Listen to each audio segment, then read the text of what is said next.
चुनाव से जुड़ा एक बड़ा अपडेट आपको दे दें। बीजेपी जेडीयू में 203 सीटों पर सहमति बन गई है। सूत्रों के हवाले से बड़ी खबर, बीजेपी 101, जेडीयू 102 सीटों पर चुनाव लड़ सकती है और सहयोगी दल को 40 सीटें मिल सकती हैं। तो सूत्रों के हवाले से ये बेहद बड़ी खबर। सीट शेयरिंग को लेकर जिस तरीके से अभी पेच फंसा हुआ नजर आ रहा था, अब ये क्लियर हो गया कि बीजेपी 101 वहीं जेडीयू 102 सीटों पर चुनाव लड़ सकती है। हालांकि फिलहाल सूत्रों के हवाले से खबर, इसकी आधिकारिक पुष्टि नहीं हुई है, लेकिन बैठकों का दौर लगातार जारी है। आज भी जेपी नड्डा के आवास पर एक बेहद अहम मुलाकात होने वाली है। तमाम दिग्गजों का जमावड़ा उसमें लगेगा और सीट शेयरिंग को लेकर आधिकारिक ऐलान भी संभव है। बीजेपी 101, जेडीयू 102 सीटों पर चुनाव लड़ सकती है, वहीं सहयोगी दल को 40 सीटें मिल सकती हैं। हमने देखा किस तरीके से चिराग पासवान को मनाने की तमाम कवायदें, हालांकि वो पॉजिटिव रही, लेकिन जीतन राम मांझी अब भी नाराज हैं। अब देखना होगा उनको किस तरीके से मनाया जाता है। लेकिन फिलहाल सीट शेयरिंग से जुड़ी ये बेहद बड़ी खबर आपको बता रही है कि सहयोगी दल को 40 सीटें मिल सकती हैं और बीजेपी जेडीयू में 203 सीटें, जिसमें से बीजेपी 101, जेडीयू 102 सीटों पर चुनाव लड़ सकती है। तो सूत्रों के हवाले से ये बेहद बड़ी खबर। सीट शेयरिंग को लेकर जल्द ही आधिकारिक ऐलान भी हो सकता है, जो पेच फंसता हुआ नजर आया था। अब एक तरीके से सहमति बन गई है। बीजेपी 101, जेडीयू 102 सीटों पर चुनाव लड़ सकती है। 203 सीटों पर सहमति बनी है बीजेपी और जेडीयू में। वहीं जो अन्य सहयोगी दल है उनको 40 सीटें मिल सकती हैं। आइए और जानकारी इसको लेकर शैलेंद्र कुमार हमारे साथ जुड़ गए हैं। शैलेंद्र, अब बीजेपी 101, जेडीयू 102 सीटों पर चुनाव लड़ सकती है, सहयोगी दलों को अब 40 सीटें मिल सकती हैं। ये सूत्रों के हवाले से बेहद बड़ी खबर निकलकर सामने आ रही है।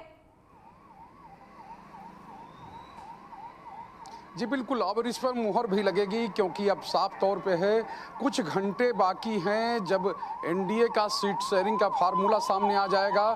जो एनडीए के सूत्र कह रहे हैं कि अब सहमति बन चुकी है, अब केवल अनाउंसमेंट का इंतजार है। चूंकि बीजेपी की मीटिंग हो रही है, अभी मीटिंग शुरू हो गई है। जो बीजेपी के बड़े नेता हैं वो दिल्ली में हैं, बिहार के, वो राष्ट्रीय अध्यक्ष साथ बैठ रहे हैं और शाम को संसदीय बोर्ड की बैठक है, यानी केंद्रीय जो चुनाव समिति है उसकी बैठक है। और उससे पहले ही अनाउंसमेंट हो जाएगा, यानी कि जो सीट शेयरिंग का फार्मूला है एनडीए में कौन कितने पर लड़ेगा ये तय हो जाएगा। जो आपने आंकड़ा बताया लगभग उसी के आसपास चीज़ें हैं और वही चीज़ें फाइनल होने जा रही हैं।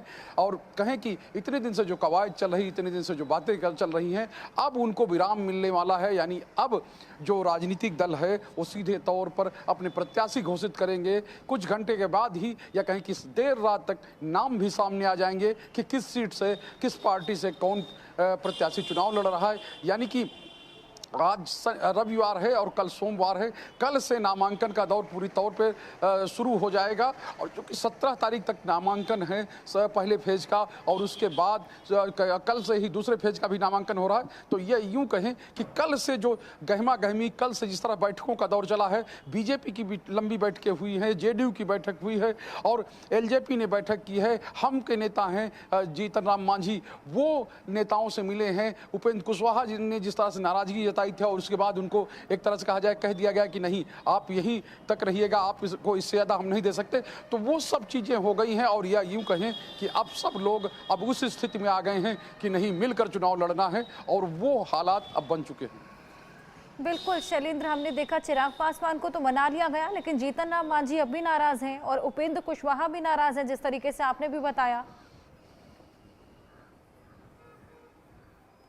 जी बिल्कुल, देखिए जीतन राम मांझी नाराजगी की वजह यही थी क्योंकि ये लोग माने हुए थे, लेकिन जिस तरह से बात मान ली गई, वो कहें कि चिराग पासवान जो चाह रहे थे वो हो गया। तो इन लोगों को लगा कि हम भी जो चाहेंगे वो हो जाएगा, या हमने भी इतना बड़ा कहें कि ये सीटें दी थी, इन सीटों पर सहमति बन जाएगा। और यही वजह है कि लास्ट मोमेंट जो नाराजगी है वो इन्होंने दिखाने की कोशिश की। लेकिन अब चूंकि चीज़ें फाइनल हो गई हैं तो सबको ये कह दिया गया है कि आप लोग अब इतना है, इतने में ही देख लीजिए, आगे कुछ हो नहीं सकता। तो ये एक स्थिति बन गई है और इस स्थिति में यही है कि जो राजनीतिक दल हैं, यानी चाहे हम पार्टी हो और चाहे आरएलएम हो, यानी कि राष्ट्रीय लोक मोर्चा हो उपेंद्र कुशवाहा की, अब उनको तय करना है, या कहें कि उन्होंने लगभग तय कर लिया है कि एनडीए के साथ जाना है और एनडीए के साथ आगे रहकर जो चुनाव में जाना है। और अब कुछ ही देर में इसका ऐलान जो है वो होने वाला है। बिल्कुल शैलेंद्र, आज एक बेहद बड़ी बैठक भी होने वाली है उसी के बाद ये आधिकारिक ऐलान भी संभव है। तमाम दिग्गजों का जमावड़ा भी लगेगा। क्या लगता है कब तक इस बैठक में सीट शेयरिंग और पर्टिकुलर सीटों को लेकर भी ऐलान हो सकता है? जी, पर्टिकुलर सीटों को लेकर ऐलान हो जाएगा, कौन दल किस सीट पर लड़ेगा, कितनी सीटों पर लड़ेगा, और साफ तौर पर है एक एक चीज का ऐलान हो जाएगा।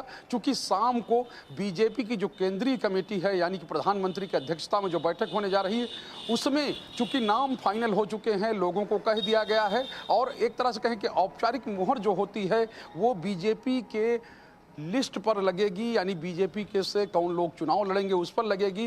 पटना में मुख्यमंत्री नीतीश कुमार हैं, वो लगातार उनके जो वरिष्ठ नेता हैं उनके साथ बैठक कर रहे हैं। रोज बैठकों का दौर चल रहा है सुबह शाम, और उसमें नेताओं को ये बताया जा रहा है, यानी कि उनकी पार्टी के जो प्रत्याशी संभावित हैं उन सबको ये पता है कि हमको चुनाव लड़ना है और वो तैयारी कर रहे हैं। ऐसे ही हम पार्टी भी है, ऐसे ही कहें कि चिराग पासवान की पार्टी की दो बैठकें हो चुकी है, और दोनों का लबोलुबाब यही रहा कि चिराग पासवान जो फैसला लेंगे वो हम मानेंगे, यानी चिराग पासवान को अधिकृत कर दिया गया है। और जाहिर सी बात है चिराग पासवान ने भी चीजें तय कर ली हैं कि हमको जो सीटें मिल रही हैं वहां से किसको उतारेंगे, क्योंकि ये जो आजमाइश का दौर था जो चल रहा था अब वो लगभग पूरा हो गया है। बिल्कुल। और सीएम फेस का ऐलान क्या लगता है शैलेंद्र, वो कब तक हो जाएगा?